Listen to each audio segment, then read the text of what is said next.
시청자 여러분 안녕하십니까. 지금부터 저녁현의 안보정론을 시작하겠습니다. 자, 이번 시간에는요, 이 대법에서 지금 조희대가 말이죠, 굉장히 빠른 속도로 지금 재판을 진행하다 보니까 민주당에서 지금 조희대도 탄핵하겠다. 자, 그래서 뭐 갈수록 민주당이 아는 것이라고는요, 탄핵하고 특검밖에 없는 무능한 정당입니다. 자, 그래서 지금 한덕수 대행에 대해서도 탄핵하겠다. 자, 그리고 지금 조희대에 대해서도 탄핵하겠다. 그리고 심우정에 대해서도 탄핵하겠다. 지금 이렇게 압박을 가하고 있어요. 이 이유는 뭡니까? 지금 대법원에서 파기 환송될, 그러니까 이제 유죄로 취지로 파기 환송이 됐던 파기 재판했던 그 가능성이 그만큼 커지고 있다. 이런 반증이 아니겠습니까?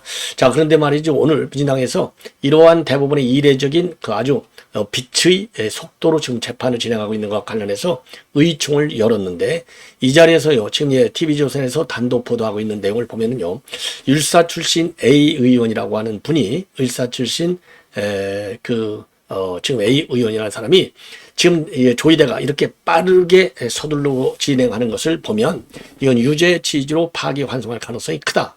그래서 의총이 완전히 뒤집어졌다고 합니다. 그런데 그에 반해서 3명은요, 아니야.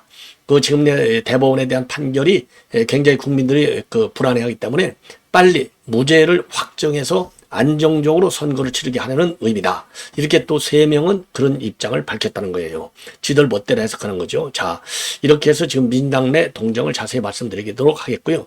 지금 대법원에서도 헌재에서 말이죠, 도청장치까지 설치하면서 극도의 보안 유지하에 심의를 계속해 왔지 않습니까?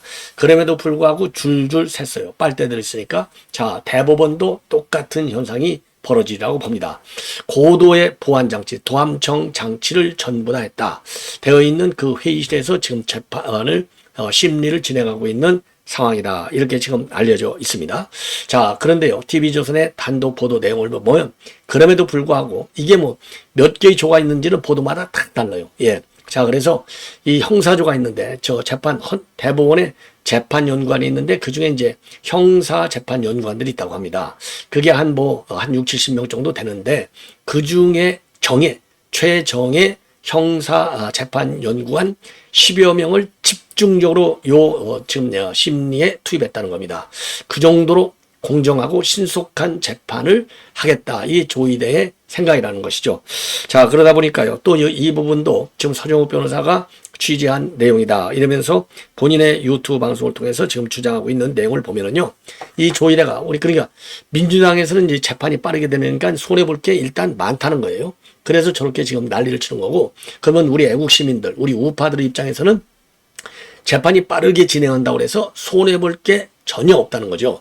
유죄가 됐든 무죄가 됐든 손해볼 게 없기 때문에 적극적으로 조속한 재판 진행을 우리는 밀어야 되겠다. 조희대를 일단 믿고 밀어야 되겠다. 이게 이제 서정욱 변호사의 지금 지금 주장의 내용이 되는 겁니다. 자, 그래서 말이죠. 그래서 지금 조희대가 가지고 있는 시나리오는 지금 대부분이 그래요. 대부분이 조희대가 무슨 예단을 갖고 있을 수 있겠느냐. 예단을 가질 수 있겠느냐? 예단은 없을 것이다. 자, 이런 의견이 조금은 많은 것 같은데, 제가 보기에는요, 조희대도 사람인데 왜 예단이 없겠어요? 상식이죠. 우리 국민 모두가 이재명 선거법 나올 때부터 1심 판결을 예상했잖아요. 그게 예단인 거죠. 그런데 1심은 우리 국민의 상식에 맞게 판결이 떨어진 거예요. 그런데 조희대가 벌써 1심을 2년 2개월이나 하고, 그리고 2심 하고, 2심이 10월 26일 날 선고했는데 3월 26일이니까 거의 5개월간이나 지켜봤는데, 이건 뭐 대법원까지 올라오는 거 당연히 다 누구나 어린애도 다 알아요. 그거는. 그런데 어떻게 대법원장이 딱 예단을 못 하겠어요? 생각을 안 하겠어요? 당연히 생각하죠. 가장 유력한 야권의 대선주자인데, 저는 그 부분에 대해서는 의견을 좀 달리한다. 그래서 당연히, 그러니까 뭐 정확하게 법리 분석을 막 치밀하게 해가지고 유죄다 무죄다 판결은 안 했겠지만, 이런 사람들은, 저도 예를 들어서 외교안보 부분 어떤 뉴스가 딱 뜨면 이건 이거다, 전 직감적으로 딱 알아요. 그건 제가 30년간 밥 먹고 그걸 해왔는데 그걸 모르겠어요?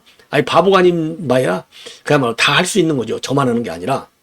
그런 것처럼 조희대도 그렇고, 그 다음에 대법관들도 그렇고, 대법관 하면 그야말로 법원의 판사 총 한 3천여 명인데 쭉 시니어리티 따지면 이제 몇백 명이 되겠죠. 그 중에서 최고 엘리트 판사들인데 딱 보면 모르겠습니까? 자, 그래서 제가 보기에는 형사 전문 재판 연구관들이 법리 분석을 냉철하게 하고 과거 판례 분석도 냉철하게 해가지고 이건 유죄냐 무죄냐 판결은 하겠지만 딱 뉴스만 보면 대법관들도 이미 다 이건 유죄다 무죄다 1심이 정확하게 판결했다 2심이 정확하게 판결했다 다 저는 가지고 있다고 봅니다. 예단은 이미 저는 가지고 있다고 봐요. 예단은. 다만 그게 문서화되어 있지 않을 뿐이고 그리고 이게 최고의 대한민국 전문가들인데 그렇잖아요. 의사도 꼭 무슨 MRI 찍고 MRI 찍어야만 합니까? 대충 환자 얘기 들으면 대충 알잖아요. 그러나 확인이 필요해서 사진을 찍는 거잖아요. 그런 것처럼 지금 대법관들도 저는 전부 다 예단을 하고 있다 이렇게 봅니다. 예단을 하고 있는데 예단이 이 재판 연구관들이 법리 분석을 하고 사례 분석을 하고 그다음에 관련 1, 2심 판결 내용 그리고 검찰의 의견서 그리고 이재명의 의견서를 볼 때 자기가 판단했는데 그런 자료 증거 그렇죠 유죄 무죄의 증거를 보니까 내가 이거는 잘했다 이건 잘못했다. 그래서 12명의 재판관 중에서 제가 보기에는 절대 대부분은 자기 판단이 맞을 거다 이렇게 저는 생각을 한다고 봅니다. 물론 저도 잘못될 수 있죠. 왜냐하면 저는 그야말로 상념의 세계, 이론의 세계, 추상의 세계에서 판단하는 거예요. 자, 그렇기 때문에 이미 형사 심층 재판 연구관들의 보고서를 보기 전에 저는 가지고 있다고 봐요. 그래서 이거는 저 금방 맘만 먹으면 제가 지금 빠르게 결론이 난 게 그거잖아요. 빠르게 결론 난 게 전에 한명숙 사건도 재판 한 번만 하고 한 달 후에 판결을 내렸다. 그래서 1심 유죄, 2심 무죄 했었는데 결국은 1, 2심 그건 정확하지 않고요. 여하간 유죄 확정 판결이 나온 것이고요. 그리고 이재명의 경우는 이제 이거는 문제가 된 거죠. 무죄 확정 판결이 무죄가 됐잖아요. 무죄. 권순위 때문에 무죄가 됐잖아요. 그렇기 때문에 지금 이번 재판에서도 지금 이제 진보파 3명 있다고 하는 건 아니겠습니까? 자, 근데 이제 중도 보수파를 대상으로 공작할 가능성은 없고 당연히 진보파 대법관 대상으로 공작을 할 텐데 그걸 누가 하냐고요. 아무도 모르지. 그렇기 때문에 확정적으로 이 조이대라는 인간이 100% 공정하게 판단을 할 것이냐. 저는 그거는 신뢰하지 않습니다. 왜 그러느냐.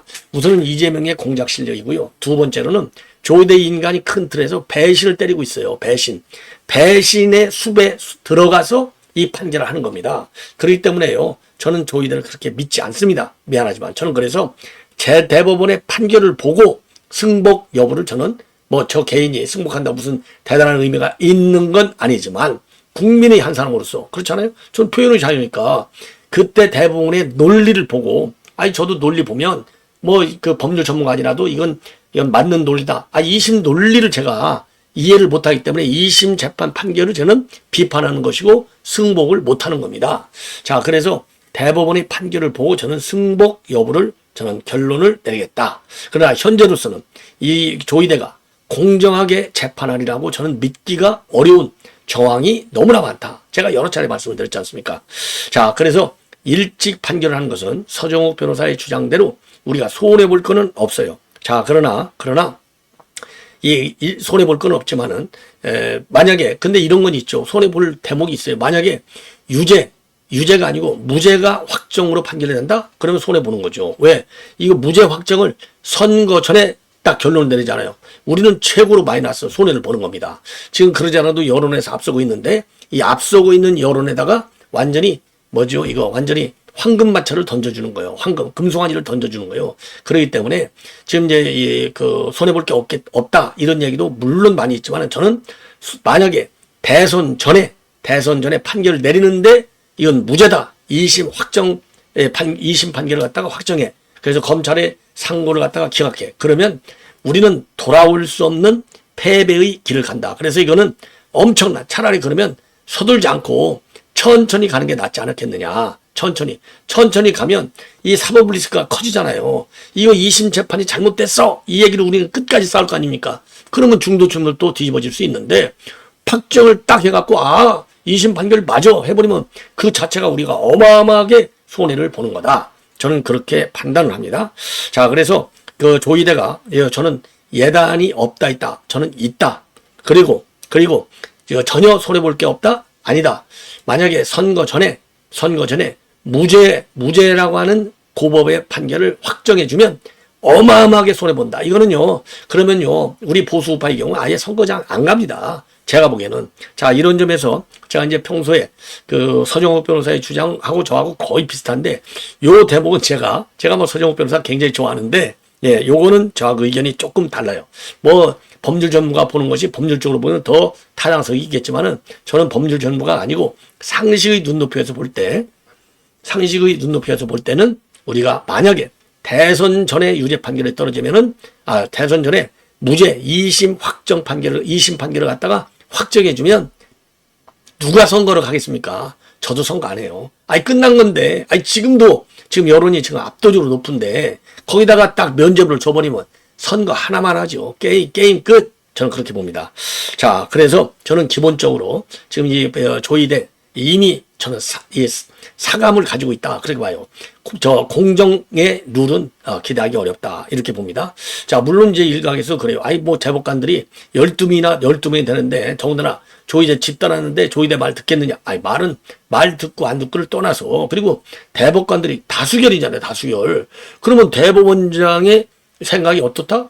이거 권순일이 할 적에도 김명수도 권순일이가 딱 결론을 내버리니까 그대로 따라갔다는 거 아니에요. 예. 자, 그렇기 때문에 이번에는 이제 마용주 맨 신참 재판관서부터 돌아가면서 이제 결론을 내리겠다고 하는데, 저는 그래서 얼마든지 선고 기일을 한 달 이내로 잡고도 남는다. 의지만 있다면. 의지 문제다. 우리 국가정보원에서 일할 때는 우리는 날 새가면서 일해요. 그렇기 때문에 위에서 이거 내일 아침까지 대통령한테 보고할 수 있게 해달라. 그러면 날 새버립니다. 한 명이든 두 명이든 10명이든 내일 아침 6시까지 청와대에 보고할 수 있는 전문 인력들이 다 투입이 돼요. 네, 그래서 그냥 하고 가는 거예요. 그런 것처럼 지금 대법관들이 만약에 정말 이 사안의 엄중성, 중요성, 이거를 안다면 날 새가면서 판결을 내려라. 아예 그냥 그 옆에 어디 호텔 하나 잡아놓고 날 새라. 그 안에서 날 새든가, 아니면 대법원에서 그 대법관들 방에 소파는, 침대는 하나 있을 거 아니에요. 유사시 대비해서. 거기서 먹고 자라. 그 정도 각오로 공정하게 그리고 빠르게 판결을 내려달라. 설령 대선 전에 무죄 확정 판결을 낸다 하더라도 우리가 불안한 심리는 가지 안 해야 되잖아요. 그리고 또 하나 준비하고 싶은 것은 뭐냐? 헌법 84조에 대한 해석을 빨리 내려달라. 헌법 68조 2항하고. 그래서 지금 왜냐면 이재명이 가요. 이 선거법 하나만 있는 게 아니라 그 다음으로 대기하 있는 게 우의중교사예요. 근데 우의중교사 사건, 이거 이 조이대도 나쁜 인간이에요. 우의중교사 사건이 지금 어려운 사건인데 재판도 아직 한 번도 안 열렸잖아요. 5월 3일인가 언제 열리죠? 이게 완전히 X 먹고 노는 인간들이에요. 이게 얼마나 중요한 사건인데, 그러면 가을 중에는 이게 결론 날 거 아니야. 그래서 우의중교사 사건에 대해서도 빠르게 대법원에서 또 대법원장이 리더십을 발휘해서 재판 진행을 서둘도록 해라. 가만히 먹고 놀지 말고, 조이대 이 배신자. 자, 저는 조이대 이거 인간으로 취급하지 않습니다. 예, 인간으로 취급하지 않아요.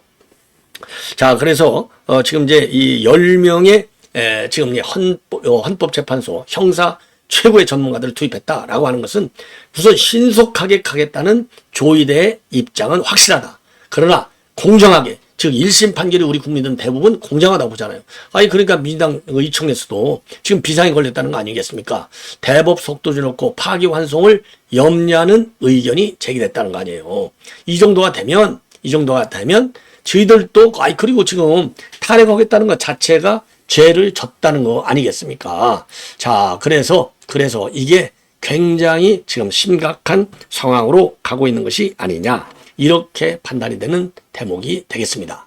자, 그래서요, 지금 말씀드린 대로 속도를 열고 의총 안에서도 굉장히 불안에 떨고 있다. 이런 말씀을 드리고요.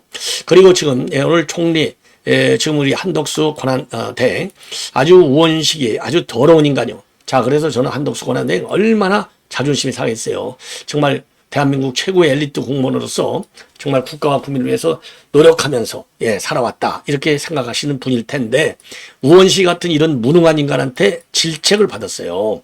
어떻든 한덕수 총리는 아예 개야 지서라 그랬겠죠. 개는 지서도 기차는 간다, 이런 입장이었겠지만, 우원식 이런 인간. 자, 그래서 오늘 말이죠. 그래서 말이죠. 지금 이제 우원식이 요거가 지금 이제 이 총리한테 이제 한마디 한다고 자리를 떠나지 말라. 이런 얘기를 사전에 했다는 겁니다. 그러니까 이제 한덕수 대행이 아니 뭐 떠나지 말라니까 국회에서 의장 말을 들을 수밖에 없잖아요. 자, 그래서 들었더니 아주 더러운 망언을 한 거예요. 망언. 예. 자, 이렇게 말씀드릴게요. 자, 그래서 우리 권성동 의원을 비롯해서 국민의힘 의원들이 의장소로 달려가서 고성을 치고 난리가 난 거예요. 이렇게. 예. 이렇게 난리가 났다. 난리가 났다. 요 지점까지 제가 여러분께 이제 말씀을 드립니다. 자, 그래서 지금 이제 우리 국민의힘에서는요, 사퇴를 요구하면서 강하게 항의하고 국회가 아수라장이 됐다는 거 아니겠습니까?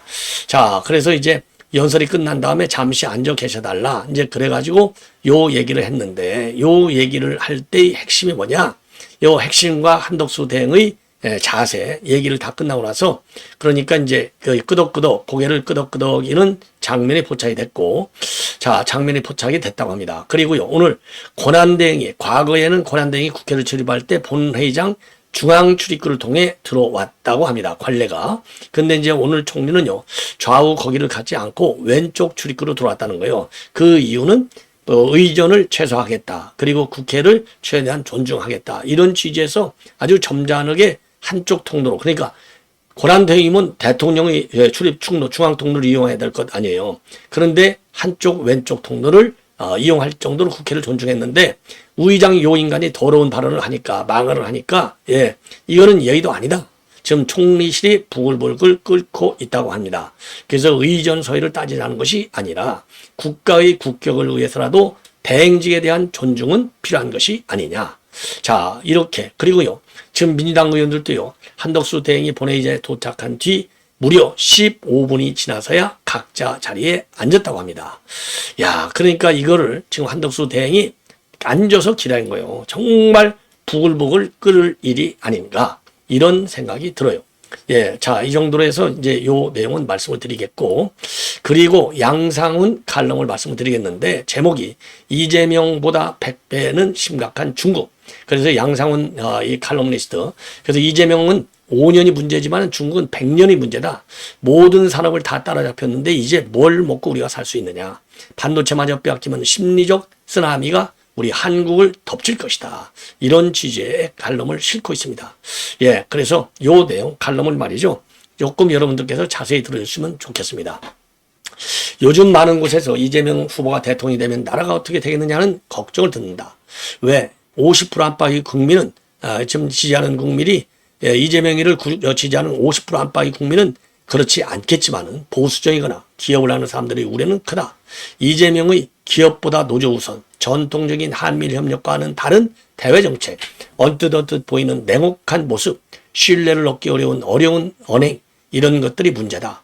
요즘 이재명이는 이런 지적들과는 전혀 다른 모습을 보여주고 있고 이것이 선거용인지 아닌지 얼마 안 있어 드러나게 될 것이다.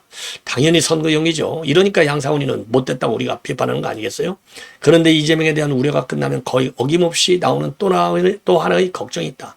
바로 중국 때문에 다 죽게 생겼다는 비명이다. 지금 중국 경제 침체는 위기론이 유행이지만 이거는 한 단면이고 다른 쪽에서는 놀라운 중국의 비약이 진행 중에 있다. 과거에도 중국 위협론이 있었다. 하지만 경계 차원의 얘기였고 이제는 기업인들이 우리 업종을 중국이 시작하면 바로 접어야 한다고 말하고 있는데 이거는 눈앞의 현실이 된 것이다. 산업부 고위직을 지낸 분은 최근 중국 출장이 충격의 연속이었다고 했다. 공산당 독재라는 문제를 빼면 거의 모든 분야에서 한국을 추월해 나가고 있는 모습이 두려울 정도라고 했다. 기업의 문제가 발생해 시장이 해결을 지시하면 사장이 지시하면 엔지니어들이 일주일 회사에서 먹고 잠에 매달리는 것은 기본이더라고 했다. 지금은 사라진 과거의 우리 모습이다. 아까 제가 국정원에서 물 일 시키면 날 샌다고 했잖아요. 똑같아. 대학 부총장을 지낸 분은 최근 동남에서 우리 전자기업 임원들로부터 눈물 섞인 절규를 들었다고 했다. 기존 제품 거의 모두 중국에서 중국 기업이 빠르게 시장을 잠식하는데 감당을 못할 정도라고 했다. 견딜 수 없어 다른 사업을 찾아보지만 모든 길이 전부 중국 기업의 벽에 가로막혀 있다고 했다. 우리 IT 기업 CEO 한 분은 바르셀로나 세계 모바일 전시회에서 중국 화웨이그룹이 만든 특별 전시장에 초대받았다고 하는데 그는 화해의 신기술에 놀랐다는 말밖에는 할 게 없을 정도라면서 중국은 이제 신물질을 만드는 수준까지 가 있다고 했다. 이분은 과거엔 미국이 자유와 창의력, 소프트 파워의 힘으로 언제나 중국을 앞서갈 것이라는 확신이 있었지만 이제 그 믿음을 버릴 수밖에 없는 것 같다고 했다. 최태원 SK그룹 회장이 이 위기를 한마디로 요약했다.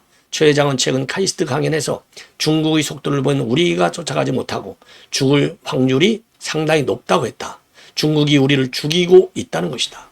산업연구원에 따르면 한국은 13개 주요 제조업종 전부에서 세계 6위 이내에 들었다. 7개 업종에선 일본을 앞섰다. 문제는 반도체 하나를 빼고 12개 업종 모두에서 중국에 뒤졌다는 사실이다. 예, 사실이다. 중국은 자동차, 조선, 일반기계, 건설기계, 철강, 2차전지, 통신장비, 디스플레이, 생활가전에서 세계 1위였다. 세계 64개 핵심 기술 중 57개에서 중국이 1위이고 미국은 7개에서 1위다. 미국이 1위인 바이오 분야에서도 중국은 신약 후보 물질 31%를 장악했다고 한다. 미국 턱 밑까지 쫓아온 것이다. 중국 제조업은 우리 제조업과 거의 중복된다. 한국이 하는 업종을 보고 그대로 따라하며 하나하나 잡아먹는 것 같다는 느낌도 준다. 다른 나라에 대한 중국의 부상이 서서히 다가오는 위협이라면 우리는 당장 내일 먹을 게 없을 수도 있는 상황이다. 가장 무섭고 우리가 도저히 따라갈 수 없을 것 같은 중국의 힘은 인재다. 중국은 초등 4학년 수천만 명 중 10만 명을 뽑아 영재학교 70곳에서 4, 5년간 수학과학을 대학 수준까지 가르치고 석학들에게 배운다. 명문대에는 천재학과도 따로 있다.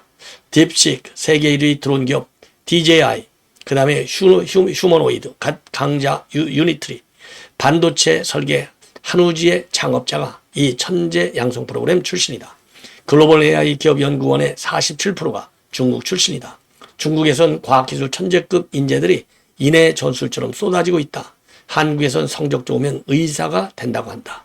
기업 일선에 있지 않으면 아직 중국의 위협을 실감하지 못한다. 내일도 오늘 길을 갈 것이다. 이란 막연한 믿음이 여전하다. 하지만 한국의 내일은 더 이상 오늘 같을 수 없다. 화학업종부터 무너지기 시작할 가능성이 높다. 중국과 중동의 압도적 경쟁력을 당할 방법이 없기 때문이다. 반도체는 최후의 보루지만 메모리 하나를 제외하곤 팹리스, 파운드리 등 다른 분야에선 이미 중국에 밀렸고 격차가 빠른 속도로 확대되고 있다. 이제 얼마 안 있어 메모리마저 중국에 추월당하면 한국인에게 IMF 외환위기급의 심리적 쓰나미가 올 수 있다. 이재명 후보가 대통령이 돼도 5년의 문제다. 중국 악몽은 100년을 갈 수 있다. 20년, 3년 전 지금은 중국인들이 우리 발 마사지를 하지만 나중에 우리가 중국인 발 마사지를 하게 될 것이란 말이 있었다. 그 얘기가 자꾸 떠오르는 요즘이다. 자, 오래간만에요. 이 양상훈이가 좋은 지적, 무서운 지적을 했습니다. 우리 모두 강하게 지금 마음을 먹고 그야말로 R&D 분야의 대대적인 투자 그리고 인재에 대한 투자 정말 아끼지 말아야 될 마지막 시간이 아닌가 생각이 듭니다. 시청자 여러분 이것으로 본 방송은 마치겠습니다. 대단히 고맙습니다.